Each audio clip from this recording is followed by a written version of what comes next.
Headline news most affecting Abbotsford this week. Meta is getting serious about what news you can read.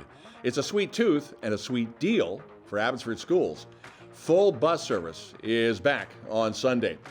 And it was not the way Sophie Schmidt wanted to end her soccer career. Gavin Parks will have more in sports. All right, Abbotsford, let's get started.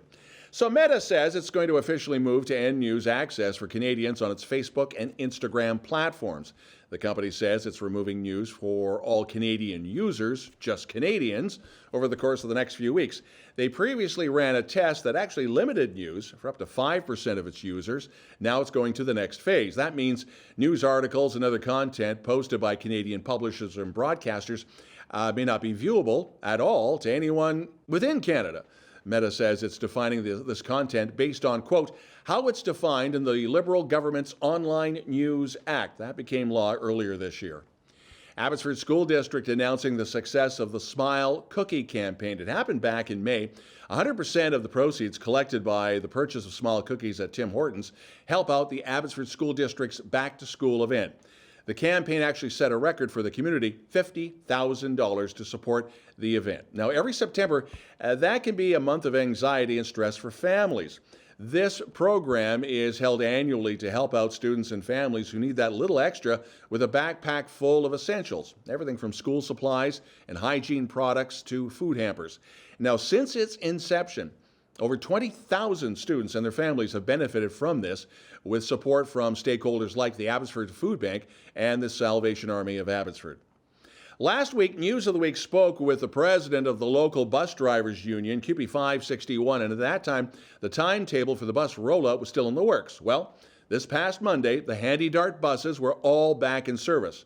Regular bus service is back on the road Sunday, August the 6th, this Sunday, and then transit will be free for the balance of the month. Now, this will include the 66 Fraser Valley Express that hooks up with SkyTrain.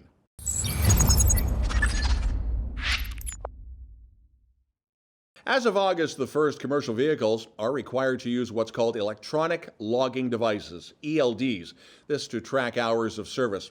Now, in the past, there were some drivers that had two sets of books, one for the weigh stations and the inspections, the other one for their own tracking. Now, government has partnered with carriers to introduce this tool to increase safety and reduce the risk associated with driver fatigue.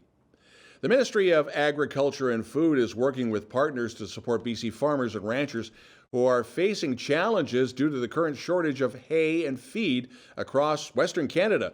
Now, the province is providing $150,000 to the BC Cattlemen's Association, this to support the Access to Feed program.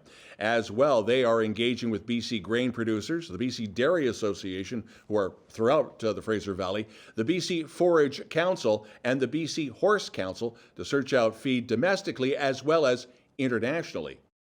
Presented in partnership with The Reach, the 4th edition of the Abbotsford Film Festival will feature a ton of screenings, including documentaries, Q&As, live music, and a ton of other things. This will happen at the Reach Gallery Museum. It's coming up at the end of the month, August the 25th and the 26th.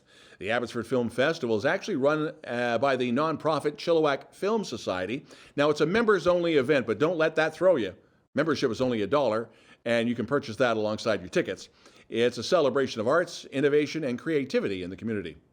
BC Day Long Weekend always means Agri-Fair at the exhibition grounds. This will include All-Star Wrestling and a Bryan Adams tribute. Abbotsford Agri-Fair is a non-profit registered charitable organization operated by a volunteer board of 10 directors and 1 full-time staff. By the way, for the history buffs, the first fair back in 1909. That was 1 year after the British Columbia Electric Railway arrived. After the break, local soccer heartbreak. Gavin will have more in sports.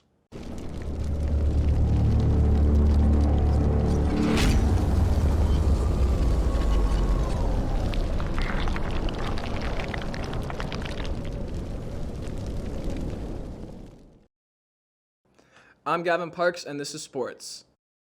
It was not the way the Canadians women's soccer team wanted to end the Women's World Cup in Australia. Team Canada lost 4-0 to the Aussies and were eliminated from the tournament. It's the final international for Sophie Schmidt. The 35-year-old WJ Mowat grad won an Olympic gold medal for Canada in 2020 and bronze medals in 2016 and 2012. She's played professionally in Europe and North America and has played with the National Women's Soccer League's Houston Dash since 2019.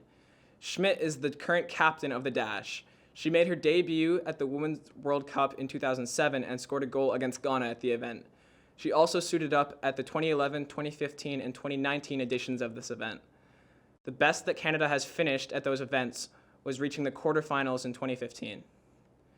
In front of the usually loud crowd at Exhibition Stadium, the Valley Huskers started the 2023 BCFC season by winning their second Cascade Cup in a row. The Huskers beat the Langley Rams 26-18. The Rams' next game is their home opener at McLeod Stadium, 4 p.m. Saturday, hosting the Vancouver Island Raiders. The Abbotsford Falcons will be a part of the Adam, Pee Wee, Bantam, and Tykes showcase for minor football. It's the annual Chili Bowl 2023 from August 18th through 20th at Townsend Park in Chilliwack. Follow along on their Facebook page for team and schedule information. And remember, parking will be at a premium. The TWU Spartans men's basketball team fell to Boise State in preseason action, losing 70-34. David Mutabatsi led TWU with 22 points and 7 rebounds, while Connor Platts had 16 points and 8 boards. Next up, hosting UC Santa Barbara on August 8th at the LEC. And after the break, Cari with the weather.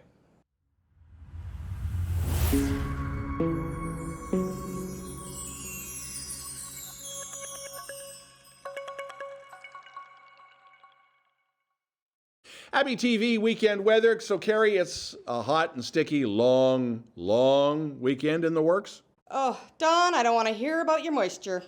This week, though, we have, look at that, the weekend is going to be awesome again. Nice and warmish. Sunday, Monday, a little bit of cloud, but that's okay. Back to sunshine next week, down to 16, 17 at night, so we cool off in the evening. My fun fact of the week, though, it's a really short one. We are still way below the record-breaking high of almost 43 degrees that we experienced in the heat dome of 2021. So I, for one, am very thankful for that, and apparently so is Don. Back to you.